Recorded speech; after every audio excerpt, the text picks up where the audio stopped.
ఎలా అనిపిస్తుంది 2000 episodes? 2000 episodes అంటే లైక్ లిటరలీ ఒక మైల్ స్టోన్ క్రాస్ చేసినట్టు. అండ్ మీరు 2000 ఎపిసోడ్స్ అంటున్నారు, టాప్ సీరియల్ అంటున్నారు, స్టార్ సీరియల్ అంటున్నారు, బట్ జీ తెలుగులో first serial to reach 2000 episodes. So very proud, very happy, very excited. అంటే ఆ ఆనందం ఎలా చెప్పాలని అర్థం కావట్లేదు, అంత హ్యాపీగా ఉంది. అసలు మీరు కన్నడ అమ్మాయి అంటే ఎవరు నమ్మరు, అంతా చాలా క్లియర్ గా తెలుగు మాట్లాడేస్తున్నారు. చాలా మందికి నేను కన్నడ అమ్మాయి అన్న విషయం కూడా తెలీదు. అంటే నేను వాళ్ళకి చెప్తే, అంటే కన్నడ మాట్లాడినప్పుడు మీ కన్నడ వచ్చా అంటారు. అంటే నేను కన్నడ అమ్మాయి అంటే మీరు కన్నడ అమ్మాయా అంటారు. సో యా అలా. అండ్ ఇప్పుడు సీరియల్ గురించి చూసుకుంటే మీరు అన్నారు మీతోనే ఒక సోషల్ కాస్ట్ తో స్టార్ట్ అయిన సీరియల్ ఇది.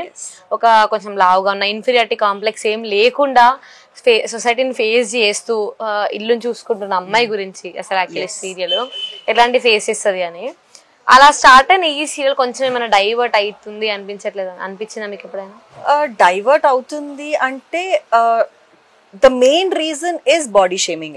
ఇక్కడ కంప్లీట్ గా కాన్సన్ట్రేషన్ గుండమ్మ కథ అనే టైటిలే చెప్తుంది.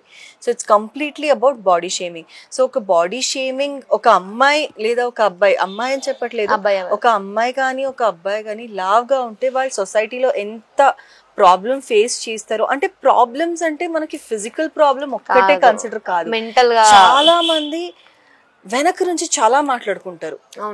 చాలా మాట్లాడుకుంటారు. అంటే కొంచెం స్ట్రాంగ్ ఉంటే ఓకే, మనం కొంచెం స్ట్రాంగ్ లేకపోతే వాళ్ళు మాట్లాడే మాటలకి ఎంత బాధేస్తుంది అంటే లిటరలీ ఐసోలేట్ అయిపోతారు. అండ్ ఒక డిప్రెషన్ దీనికి వెళ్ళిపోతారు. చాలా మంది సర్జరీస్ కానీ ఆప్ట్ చేసుకుంటారు. చాలా మంది ఏం చేయాలి, ఈ ఫ్యాట్ కటింగ్ సర్జరీస్ లాగా ఆప్ట్ చేసుకుంటారు. సో ఈ సీరియల్ ద్వారా నేను పర్సనల్ గా ఎక్స్పీరియన్స్ చేసింది ఏంటంటే ఒక అవేర్నెస్. మనం లావ్గా ఉన్నాము అంటే it is not only because we eat. చాలా మంది కాన్సెప్ట్ ఏంటంటే ఎక్కువ తింటారు, సో తినడం వల్ల లావ్ అయిపోతారు. నా ఫ్రెండ్స్ చాలా మంది ఉన్నారు, చాలా సన్నగా ఉన్నారు, చాలా ఎక్కువ తింటారు. సో నాకు తెలిసిన వాళ్ళు చాలా మంది ఉన్నారు. బట్ సొసైటీకి ఏంటి అంటే, అంటే ఇప్పుడు నాకు తెలిసి మా సీరియల్ వస్తున్నప్పటి నుంచి ఆల్మోస్ట్ 7 years నుంచి వస్తుంది, ఇప్పుడు కొంచెం తగ్గింది. ఈ లావ్గా ఉన్నారు వాళ్ళు తినడం వల్లే లావ్ అవుతారు అనే కాన్సెప్ట్ కొంచెం తగ్గింది. సో లావ్గా అవ్వడానికి చాలా రీజన్స్ ఉన్నాయి, లైక్ హార్మోనల్ ఇంబ్యాలెన్స్ కానీ హెరిడిటరీ కానీ. సో ఇప్పుడు మన పేరెంట్స్, మా అమ్మమ్మలు వాళ్ళు లావ్గా ఉన్నారు, వాళ్ళ వల్ల పిల్లలకి కూడా లావ్ అవుతారు. అండ్ ఫుడ్ సరిగా తినకపోయినా ఈ స్లీపింగ్ షెడ్యూల్స్ చేంజ్ అయినా కూడా లావ్ అవుతారు. అండ్ మీరు క్లాసికల్ డాన్సర్ అంట కదా? సో యా అదొక రీజన్ ఉంది. క్లాసికల్ డాన్స్ కూడా చేసి కొన్ని ఇయర్స్ చేసి మానేయడం వల్ల లావ్ అవ్వడం కూడా జరుగుతుంది. So that is also one reason. నేను అదే రీజన్ అని చెప్పట్లేదు, కానీ that is also one reason. So ఇలా చాలా రీజన్స్ ఉంది. సో త్రూ దిస్ సీరియల్ మేమేం చెప్పాలనుకున్నామంటే లావ్గా ఉండడం తప్పు కాదు. సో లావ్గా ఉండే వాళ్ళు కూడా మనుషులే, వాళ్ళని కూడా మనుషుల్లాగే చూడండి. వాళ్ళు ఏదో పెద్ద తప్పు చేసేసినట్టు, వాళ్ళు ఏదో సెపరేట్ అన్నట్టు అలా ట్రీట్ చేయొద్దు అని కామన్ గా ఎడ్యుకేట్ చేద్దాము అనే ఒక కాన్సెప్ట్ స్టార్ట్ అయిన సీరియల్ గుండమ్మ కథ. వెయిట్ ఏమైనా పుట్ ఆన్ అయ్యారా సీరియల్ కోసమని? సీరియల్ కోసం అని వెయిట్ పుట్ ఆన్ అవ్వలేదు. యాక్చువల్లీ నేను కన్నడ సీరియల్ చేసినప్పుడు అంటే కొంచెం అవుట్ సైడ్ ఫుడ్ తినడం వల్ల సో అప్పుడు కొంచెం వెయిట్ పుట్ ఆన్ అయ్యాను. సో దాని తర్వాత ఇంకా సాఫ్ట్వేర్ కంపెనీ జాయిన్ అయ్యాను, నైట్ షిఫ్ట్స్ చేసేదాన్ని. సో దానివల్ల ప్రాబబ్లీ వెయిట్ పుట్ ఆన్ అయ్యానేమో. సో సీరియల్కి వచ్చినప్పుడే ఇలా కాన్సెప్ట్ కోసమే చెప్పి పిలిచారనమాట. సో సీరియల్ కోసమని వెయిట్ పుట్ ఆన్ ఏం అవ్వలేదు, కానీ వెయిట్ తగ్గదు. మా ప్రొడ్యూసర్ గారు అన్నారు, ఆయన మీరు వెయిట్ పుట్ ఆన్ అవ్వకండి కానీ తగ్గకుండా ఇంత మెయింటైన్ చేయండి చాలు అన్నారు. So that is 1+ thing. Okay, అంటే సీరియల్ అసలు ఎలా అప్రోచ్ అయ్యారు మీరు? అంటే నా ఫ్రెండ్ ఒక ఆర్టిస్ట్ అనమాట. సో మేము కన్నడలో సేమ్ ప్రొడక్షన్ కి వర్క్ చేశాను. నేను కన్నడ సీరియల్ చేశాను. సో సేమ్ ప్రొడక్షన్ కి వేరే సీరియల్ ఆ అమ్మాయి చేసింది అనమాట. సో ఆ అమ్మాయి ఇక్కడ రెఫర్ చేసింది, ఇలా కాన్సెప్ట్ అనుకుంటున్నాము, ఇలా ఎవరైనా ఉంటే చెప్పండి అంటే ఆ అమ్మాయి రెఫర్ చేసింది అనమాట. సో నాకు ప్రొడ్యూసర్ మేనేజర్ నుంచి డైరెక్ట్ కాల్ వచ్చింది. సో అంటే నేను సాఫ్ట్వేర్ చేస్తున్నాను అని చెప్పాను కదా, అప్పటికే ఐ వాజ్ వర్కింగ్ అనమాట. సో మా డాడీకి చెప్పాను, ఇలా కాల్ వచ్చింది నాకు, ఏం చేయమంటారు వెళ్ళనా అంటే, నీకు వెళ్ళాలని ఉంటే వెళ్ళు, లేదు అంటే ఇప్పుడు కంటిన్యూ చేస్తాను ఈ వర్క్ అంటే నువ్వు కంటిన్యూ చేయి, అప్ టు యూ. ఎప్పుడు నన్ను రిస్ట్రిక్ట్ చేసింది లేదనమాట. So he side it's your wish. So నేను డాడీతో పాటే వచ్చి ఇక్కడ ఆడిషన్స్, లుక్ టెస్ట్ అవన్నీ జరిగింది అండ్ ఫైనలైజ్ అయింది. అంటే డాడీ అంటే గుర్తొచ్చింది, మీకు మీ ఫాదర్ తో మంచి బాండ్ ఉంటుంది అనుకుంటా. అంటే యాక్చువల్లీ బిగ్ బాస్ లో మీరు బిగ్ బాస్ కి వెళ్ళారు కదా, బిగ్ బాస్ లో మనం చూసుకుంటే మీరు చెప్పారు ఫాదర్ గురించి, లైక్ ఫస్ట్ మెయిన్ ఎంట్రీలో వెళ్ళాలి, కాకపోతే మీ ఫాదర్ ఎక్స్పైర్ అవ్వడం వల్ల అని. అంటే అది ఎంత ట్రాజిక్ అంటే నా లైఫ్ లో రేపు బిగ్ బాస్ హౌస్ లోపల నా ఎంట్రీ ఉండే, ఈ రోజు హీ పాస్డ్ అవే.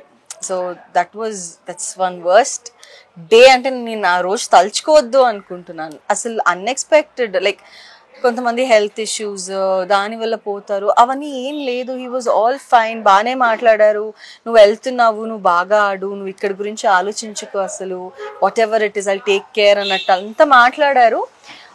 ఒక 6:30, 7 ఆ టైంకి ఈవినింగ్ మాట్లాడాము. నైట్ ఒక 1 o'clockకి నాకు మమ్మీ కాల్ చేసి, లేదు ఇట్లా బ్రీతింగ్ ప్రాబ్లము అని చెప్పి కష్టపడుతున్నారు, హాస్పిటల్కి తీసుకెళ్లారు మీ బావగారు అంటే, దాని తర్వాత ఇట్ హ్యాపెన్. అంటే అసలు అంత ఎనర్జీ, అంత పాజిటివిటీ ఎక్కడి నుంచి వచ్చింది? మీ నాన్నగారు ఎక్స్పైర్ అయ్యా కూడా బిగ్ బాస్ కి వెళ్ళి చాలా బాగా ఆడారు. నన్ను అడిగితే చాలా ఫేస్ చేశారు అక్కడ, చాలా బాగా ఆడారు. అంత ఎనర్జీ, అంత స్ట్రెంగ్త్ ఎక్కడి నుంచి వచ్చింది?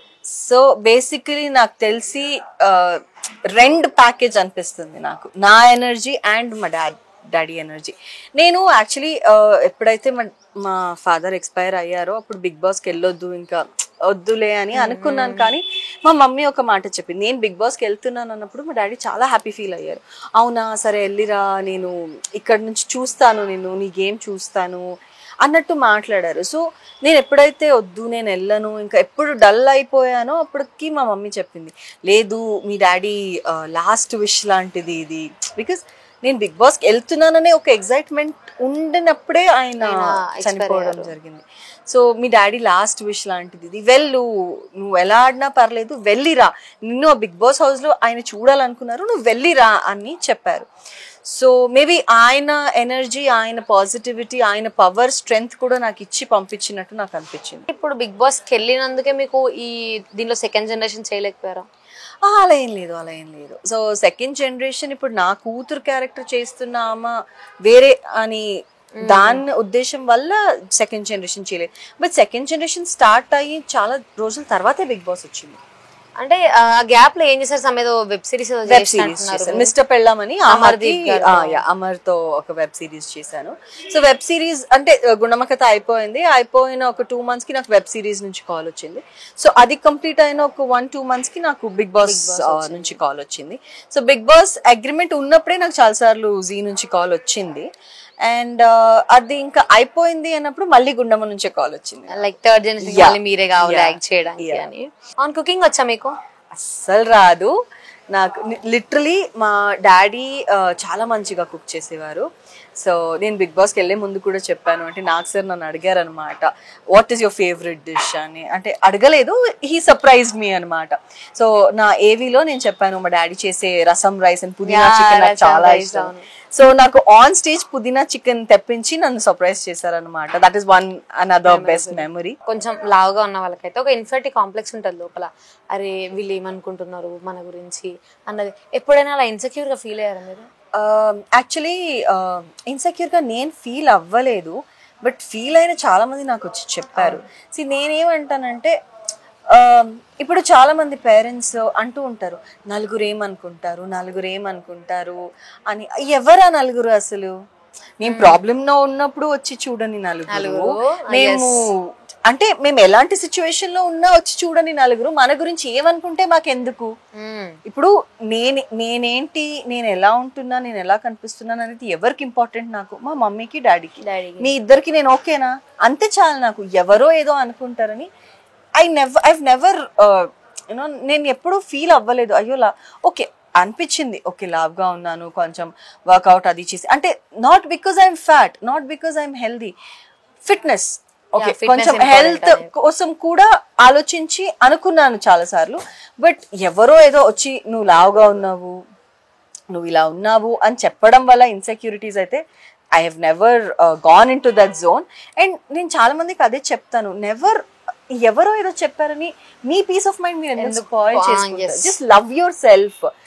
దేవుడు మీకు ఇచ్చిన బాడీ, మీకు ఇచ్చిన ఆయనే కదా ఇచ్చింది. సో మీరు లావుగా ఉన్నారా, సన్నగా ఉన్నా, you can tune your body the way you want. So దేవుడు మీకు గిఫ్ట్ ఇచ్చారు, ఆ గిఫ్ట్ ని మీరు ఎలా కావాలో అలా టర్న్ చేసుకోండి. ఎందుకు ఇన్సెక్యూర్ గా ఫీల్ అవ్వడం? చాలా మంది లైక్ సూసైడల్ ఇష్యూస్ కూడా నేను చూస్తున్నా. ఎందుకు? ఆ దేవుడు ఇచ్చిన లైఫ్ మేము తీసుకోవడానికి ఎవరిచ్చారు హక్కు? నాకు అలా అనిపిస్తుంది. బట్ ఏం చెయ్యలేము.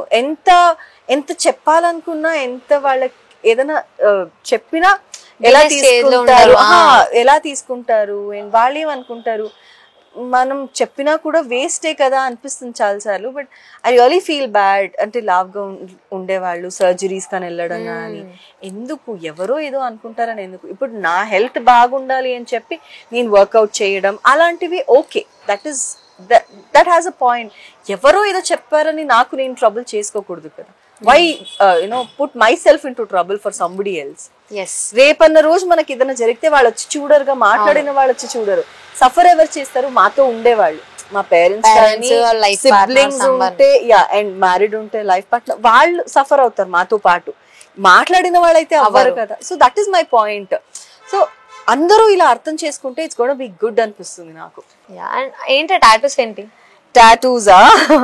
ఓకే, సో ఇది నా ఫస్ట్ టాటూ, ఓం. నేను టాటూ వేయించుకుంటే ఫస్ట్ ఓం వేయించుకోవాలి అని ఒక ఫిక్స్ అయ్యాను. సో నాకు శివుడు అంటే చాలా ఇష్టం కాబట్టి త్రిశూలం, ఓం అండ్ త్రిశూలం. నాకు సన్ అండ్ మూన్ అంటే కూడా చాలా ఇష్టం. So universe, so sun and moon tattoo ఒకటి వేయించుకున్నా. అండ్ ఇది it's a very special tattoo నాకు. సో ఇది థంబ్ ఇంప్రెషన్స్ అన్నమాట. మా మమ్మీది డాడీది థంబ్ ఇంప్రెషన్స్ చేయించి వాళ్ళ దగ్గర థంబ్ ఇంప్రెషన్స్ తీయించుకుని టాటూ వేయించుకున్నాను అనమాట. This is a very special tattoo for me. So మా డాడీ లేకపోయినా నాతోనే ఉన్నారు అనే ఒక కాన్ఫిడెన్స్ కూడా ఇస్తుంది నాకు. బట్ ఆల్మోస్ట్ 1 year అయింది ఇప్పుడు డాడీ లేకుండా. బట్ నాకు ఎప్పుడూ అలా అనిపించలేదు అదే మా డాడీ లేరు అని. I have that feeling, he's always with me అనే ఒక ఫీలింగ్ ఉంది. అండ్ ఆ పాజిటివ్ మైండ్ సెట్టే ఉంది నాకు. అంటే ఇప్పుడు పూజామూర్తి గారికి బాయ్ ఫ్రెండ్ ఉన్నారా, లేకపోతే మమ్మీ చూపించిన వాళ్ళనే చేసుకుంటారా? ఈ క్వశ్చన్ రీసెంట్ గా మా మమ్మీ నన్ను అడిగింది, నువ్వు ఎవరన్నా చూసుకుంటావా, నన్ను చూస్ చేసేయమంటావా పెళ్లి అని అడిగింది. నువ్వు ఆగు, నువ్వు చూడకు, నాకు ఎవరు లేరు, ఎవరిని చూసుకోలేదు ఇప్పటి వరకు, నువ్వు చెయ్యకు, నేను పెళ్లి కావాలన్నప్పుడు నేను నీకు చెప్తాను, అప్పుడు చూద్దు గాని అని చెప్పాను.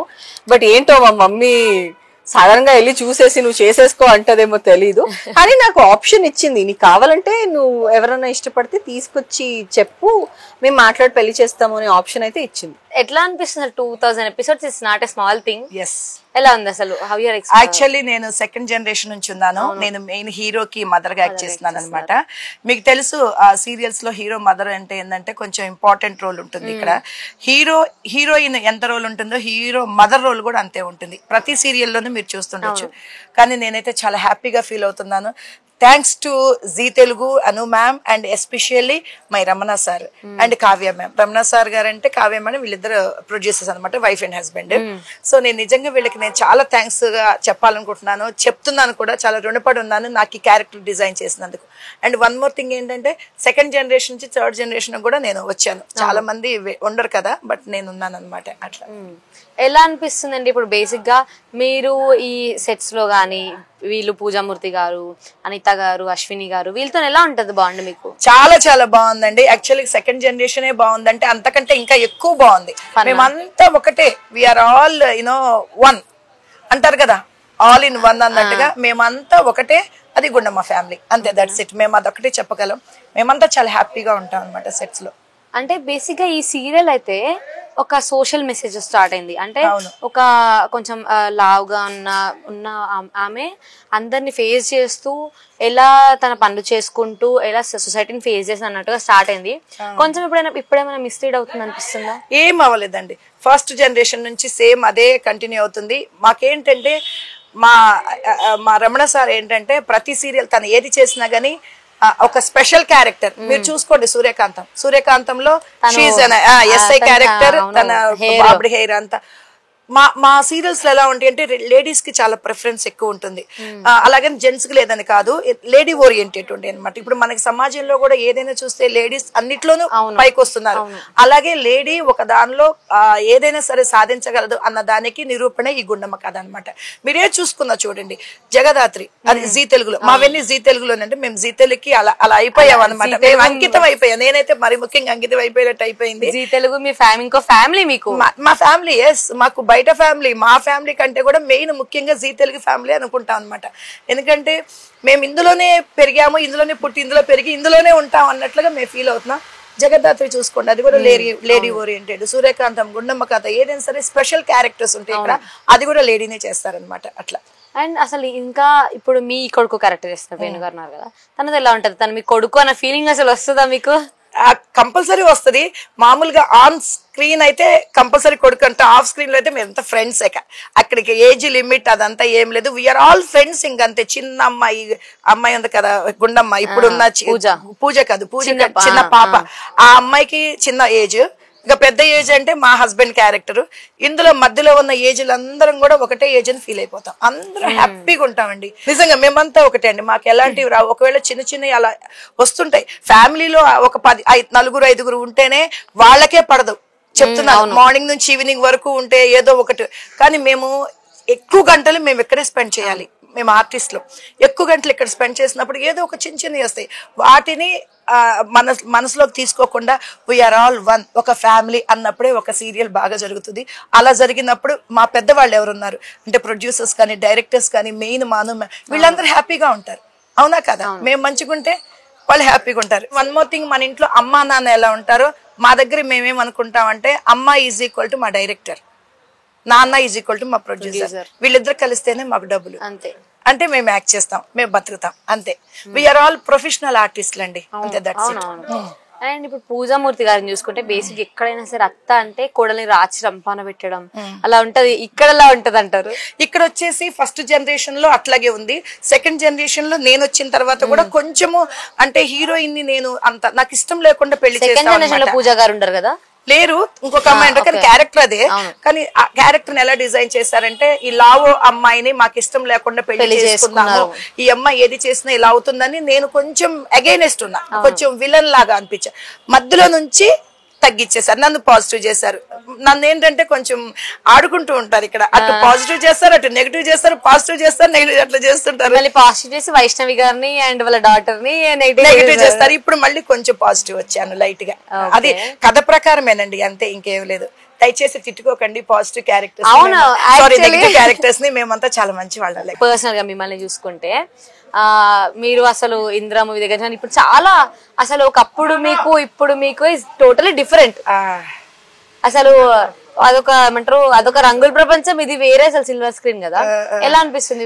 ఏం లేదండి, నేను యాక్చువల్ గా ఆస్ట్రేలియా వెళ్ళాను మ్యారేజ్ చేసుకొని, దాని వల్ల నాకు ఇలా అనిపించింది. కానీ నాకు మూవీ దగ్గర నుంచి సీరియల్ కి వచ్చానంటే రెండు ఒకటేనండి, ఒకటి పెద్దది ఒకటి చిన్నది, అంతే. ఏది రెండు కూడా ప్రొజెక్ట్ చేయాల్సిందే, ఆడియన్స్ కి చూపించాల్సిందే, అంతే కదా. మేము దాచిపెట్టుకోవడం కాదు కదా. అంటే ఏదైనా సరే మీరు కష్టపడితే you'll get it back, అంతే. ఎస్, ఎగ్జాక్ట్లీ అండి. ఇక్కడ ఏంటంటే నేను జీ తెలుగులో ఒక ఫ్యామిలీ అయిపోయాను కాబట్టి ఇక్కడ నేను ఉన్నాను. ఏమో ఎవరు ఆపర్చునిటీస్ ఇస్తే వాళ్ళ దగ్గరికి వెళ్తాం. వీఆర్ ప్రొఫెషన్, మేము యాక్ట్ చేయాలి, మేము యాక్టర్స్, అది ప్రొఫెషన్, అంతే అంతే. అండ్ ఇంకొకటి అసలు బేసిక్ గా మీరు ఈ నెగిటివ్ రోల్స్ చేస్తుంటే, ఇప్పుడు మా ఇంట్లోనే చూసుకుంటే సీరియల్స్ చూస్తూ నెగిటివ్ రోల్స్ చేసే వాళ్ళని తిడుతూ ఉంటారు, అలా చేస్తుంది ఇలా చేస్తుంది అని ఇంట్లో ముసలి వాళ్ళు. అలా మిమ్మల్ని బయట మా నోటీస్ కూడా వచ్చిందండి. నేను సూర్యకాంతంలో నెగిటివ్ రోల్ చేశాను, చాలా పెద్ద నెగిటివ్ రోల్. నా వెనక రౌడీలు వాళ్ళు వీళ్ళు వస్తుంటారు, అయినా మమ్మల్ని తిడతారు, కరెక్టే. కానీ మేము ఎందుకు మేము యాక్ట్ చేస్తున్నాం, అదొక యాక్టింగ్, అది మాకు బ్లెస్సింగ్ లాగా అనుకోవడమే, యాక్ట్ చేస్తున్నాం, అంతే. That's it. ఇక అది యాక్టింగేనండి, అంతే. ఇంకే బయట ఎవరైనా ఫేస్ చేశారు? అలాగే చాలా ఫేస్ చేశాను, కానీ ఇప్పుడు మాత్రం నాకు మంచి వచ్చింది. రాధమ్మ కూతుర్లో నాకు మంచి ఫేమ్ వచ్చిందండి. సూర్యకాంతం ఇది బాగా మంచి, నాగభైరవి చాలా అన్ని జీని. ఏంటి మీరు యాక్టింగ్ కాకుండా చదువుకుంటున్నారంట? అవునండి, నాకు లా మీద చాలా ఇంట్రెస్ట్ వచ్చేసింది. అసలు ఏంటి, ఏం సెక్షన్స్ ఉన్నాయి, ఏం జరుగుతుంది, అందుకే లా చదువుతున్నాను. మహాత్మా గాంధీ లా కాలేజ్ లో లా చదువుతున్నాను, రెగ్యులర్ స్టూడెంట్ అనమాట. Shooting, actress as well as lawyer. College కి వెళ్తుంటే గుర్తుపడుతున్నారా మిమ్మల్ని? గుర్తుపడతారండి బాబు, అందుకనే వెళ్ళను, కొంచెం తక్కువ వెళ్తాను.